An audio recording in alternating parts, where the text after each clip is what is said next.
Hi, my Fin friends.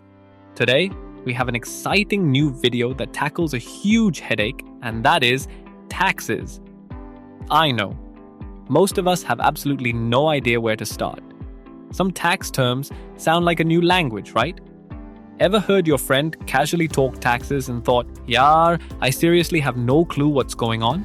Don't stress, you're definitely not alone. In today's video, we'll simplify one super important aspect of your tax journey. So stick around and you'll definitely be ahead of 90% of people who, just like you, have recently started their first jobs and feel totally lost about taxes. Okay, let's take our discussion further. Imagine this. You suddenly get an email or SMS from your office saying that 15th September 2025 is the deadline to file your ITR. Your first thought probably is, "Oh my God, how am I supposed to do this?" Isn't that exactly what you're thinking? Trust me, it's not just you. This happens to everyone who's just started their career. But hold on, there's more. Along with that panic, you might have a bunch of other questions spinning in your head like, first, which ITR form should I choose? Next, how do I know which form applies to me? Then, what happens if I choose the wrong form or miss the deadline? Where do I even get all the relevant data to file my ITR? What documents do I need to gather before filing? And even after filing, you might wonder, what are the benefits of filing an ITR, especially if my income is low? Finally, should I file it myself or hire a CA? Relax. These are super common questions for first-time ITR filers. In today's video, I'll clear all your doubts step by step.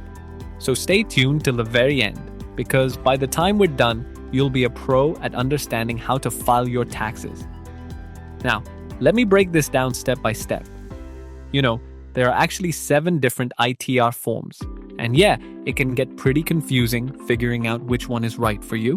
It depends on your total income, what kind of income you had during the year, whether you own one or multiple properties, if you have any special assets, a profession, and a few other small details. Sounds a bit much, right? Simply refer to the table on screen and you'll quickly figure out which form suits you best. Also, quick heads up. If you're a salaried individual, you can't use ITR 5, 6, or 7. These forms are meant for specific entities like companies, firms, or trusts, not for people earning a salary. So no need to even look at those. One big thing to keep in mind, even if you pick the new tax regime for assessment year 2025 to 2026, you still have to choose your ITR form based on your actual income sources and eligibility, not just the regime you selected.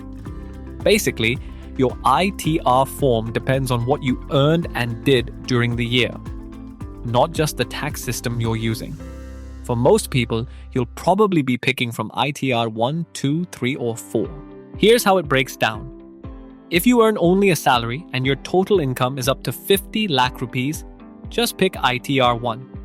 If your salary goes above 50 lakh rupees, you'll move up to ITR 2. If you have a side hustle, do day trading in stocks or trade crypto, you'll need ITR 3. That's because any business or professional income, including trading or side gigs, has to be reported in ITR 3. Or let's say you get a salary and also have a small business or professional income, and your total income, including your salary plus business or profession, is up to 50 lakh rupees. Then you can use ITR 4. So don't worry, you just have to match your money activities to the right form and you're good to go. I hope gradually things are starting to make sense for you. And don't worry if you're still a bit unsure, this video is just a high-level overview for beginners, and we'll cover everything in detail in the upcoming videos. Now, let's move to the next question. What if you accidentally pick the wrong ITR form? Honestly, this happens a lot, especially when you're new to filing returns.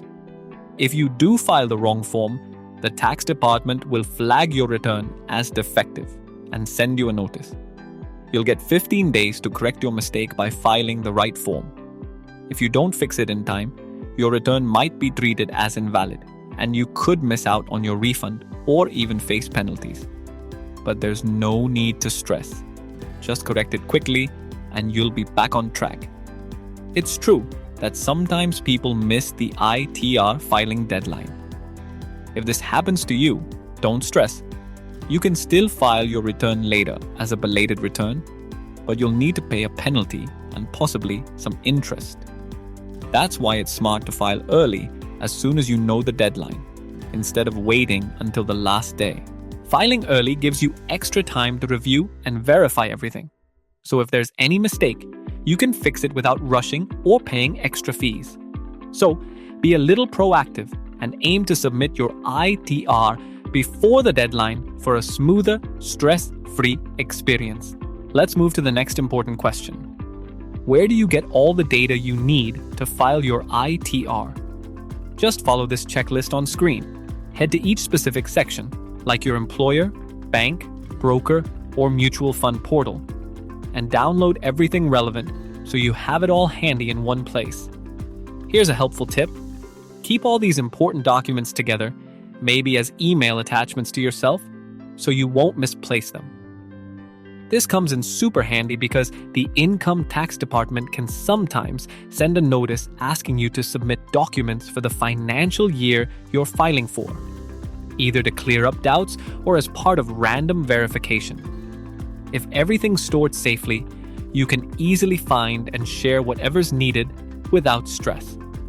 And one more thing, most of your financial transaction data for ITR filing can be found in your 26 AS and AIS statements on the income tax portal.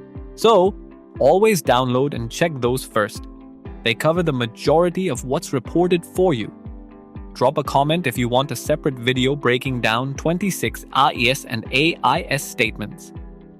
I'll make it super simple for you.